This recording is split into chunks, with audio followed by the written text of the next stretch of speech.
Assalamualaikum warahmatullahi wabarakatuh. Waalaikumsalam warahmatullahi wabarakatuh. Allahumma salli ala Sayyidina Muhammadin al-Fatih lima ughliqa wal khatimi lima sabaqa wan nasiril haqqi bil haqqi wal hadi ila siratikal mustaqim wa ala alihi haqqa qadrihi wa miqdarihil azim. Amma ba'd. Dewan Hakim yang arif dan bijaksana, hadirin wal hadirat sebangsa dan setanah air yang kami banggakan. Dunia semakin molek dan cantik, dihiasi dengan perkembangan sains dan teknologi yang semakin canggih dan menarik. Namun, permasalahan-permasalahan di setiap lini kehidupan, termasuk di dalamnya masalah kemiskinan, telah membuat otak keruut, mumet, dan jelimet. Bukankah karena miskin seseorang tidak dapat melanjutkan pendidikannya maka dia menjadi bodoh? Bukankah karena miskin seseorang tidak dapat melihat berita terkini maka dia menjadi terbelakang? Bukankah karena miskin seseorang dapat menjual akidahnya maka dia menjadi kufur? Masalah ini terus dan terus terjadi bagaikan lingkaran syaitan yang seolah-olah tidak ada yang bisa memecahkannya. Padahal Islam, hadirin, telah memberikan solusi yang konkret dengan cara ekonomi syariah mendorong penguatan ekonomi rakyat, sebagaimana yang telah disyaratkan oleh Allah dalam Quran surat Al-Baqarah ayat 275 yang berbunyi:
ومن عاد فأولئك أصحاب النار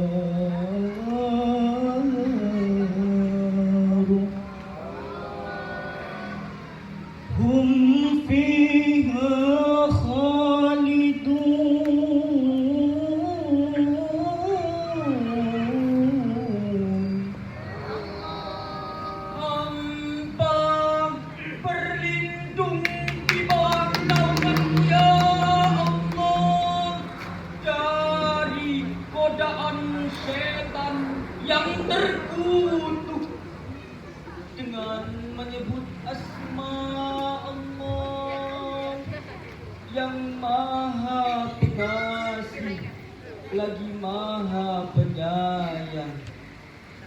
Orang-orang yang memakan riba tidak dapat berdiri, melainkan seperti berdirinya orang yang kemasukan setan lantaran gila.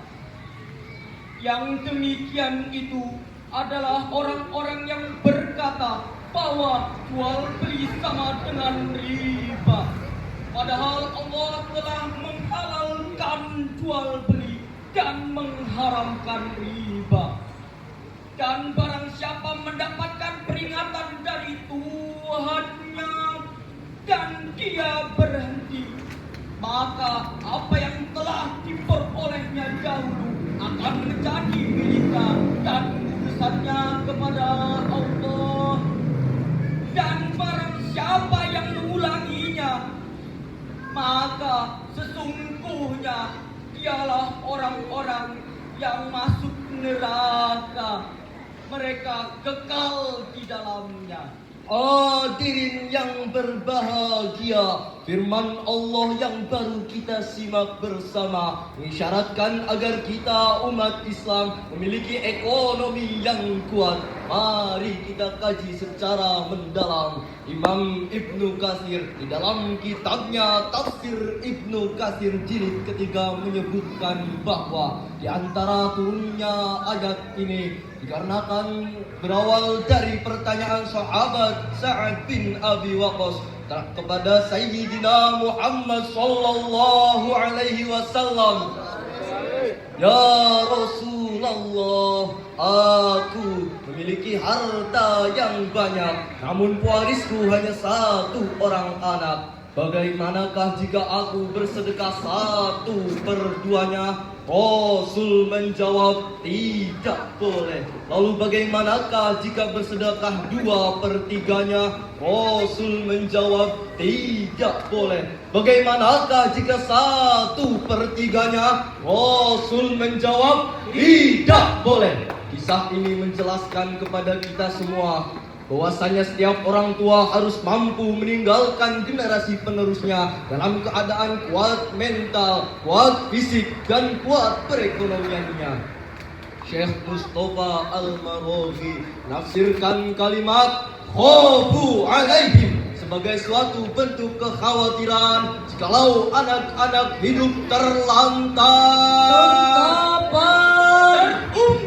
Mengapa demikian? Karena telah diketahui bersama tolak ukur makmur dan tidak makmurnya seseorang, sejahtera dan tidak sejahteranya seseorang berawal dari keadaan perekonomiannya. Jikalau ekonominya baik, maka apa yang menjadi hajat hidupnya akan mudah untuk didapatkan. Namun jikalau ekonominya buruk, maka apa yang menjadi hajat hidupnya akan sulit untuk didapatkan. Hadirin yang berbahagia, di dalam dunia perekonomian kita mengenal adanya 3 buah sistem ekonomi. Yang pertama, sistem ekonomi sosialis, di mana lembaga pemerintah berhak secara mutlak untuk mengelola dan mengurus keadaan perekonomian mereka. Yang kedua, sistem ekonomi kapitalis, di mana setiap individu, setiap wirausahawan berhak untuk mengelola perekonomian mereka. Sistem perekonomian inilah yang telah mengakibatkan jarak yang sangat antara yang kaya dengan yang miskin, dan telah mengakibatkan yang kaya semakin kaya dan yang miskin semakin miskin. The rich richer and the poor poorer. Yang ketiga, sistem perekonomian Islam, di mana di dalam sistem perekonomian ini yang diangkat ke permukaan ialah nilai-nilai ukhuwah dan nilai-nilai kebersamaan. Dengan artian bahwa setiap orang harus saling tolong-menolong, yang kaya menolong yang miskin, dan yang kuat menolong yang lemah. Tidak ada jarak di antara mereka. Bahkan mereka merasa mereka ialah satu kesatuan yang tak dapat dipisahkan. Muncullah sebuah pertanyaan, bagaimana cara merealisasikan sistem perekonomian ini? Sebagai jawaban, mari kita renungkan firman Allah di dalam Quran surat Az-Zariyat ayat 19 yang berbunyi, وفي أموالهم حق للسائل والمحروم صدق الله العظيم. Dan pada harta-harta mereka itu ada hak untuk orang miskin yang meminta dan orang miskin yang tidak meminta. Maha benar Allah atas segala firman-Nya yang maha agung. firman Allah yang baru kita simak bersama dengan jelas dan tegas mengisyaratkan agar sistem perekonomian harus diproyeksikan demi kesejahteraan bersama. Islam menolak adanya sistem perekonomian dalam bentuk monopoli, oligopoli, dan ekonomi yang diorientasikan hanya untuk kepentingan pribadi. Prinsip ini harus kita aplikasikan di negara kita. Jikalau negara kita menginginkan negara yang maju dan damai, apalagi jikalau kita perhatikan di Indonesia ini masih terdapat 37,5 juta umat manusia yang berada di bawah garis kemiskinan. Lalu berapa banyakkah umat Islamnya? Ternyata setelah diteliti oleh peneliti di Indonesia masih terdapat 30 juta umat Islam yang berada di bawah garis kemiskinan. Sebuah pertanyaan muncul di benak pikiran kita. Mengapa umat Islam lebih banyak tenggelam dalam kemiskinan? Menurut Kiai Haji Zarkasi, banyak di antara kita yang berorientasikan hanya kepada keakhiratan saja. Pemahaman sempit terhadap hadis Nabi Muhammad sallallahu alaihi wasallam, ad-dunya jifa, dunia adalah bangkai yang menjijikan, dan ad-dunya sijnul mu'minin, dunia adalah penjara bagi umat Islam. Pemahaman uang yang sempit terhadap kedua hadis Nabi ini telah mengakibatkan permasalahan-permasalahan duniawi ditinggalkan, dan pada akhirnya Islam identik dengan masalah kemiskinan. Ma'asyiral muslimin wal muslimat, ayyuhal mustami'un wa ila fadilatil hukama asyuhada. Dengan demikian kami mengajak kepada seluruh umat Islam untuk bersama-sama mengaplikasikan sistem perekonomian Islam, yakni dengan cara pemberdayaan ekonomi umat. Maka secara tidak langsung segala bentuk kebodohan, keterbatangan, kekufuran akan hilang dengan sendirinya. Itu saja syarahan yang dapat kami sampaikan. Wallahul muwaffiq ila aqwamit thoriq. Wassalamu alaikum warahmatullahi wabarakatuh. Waalaikumsalam warahmatullahi wabarakatuh.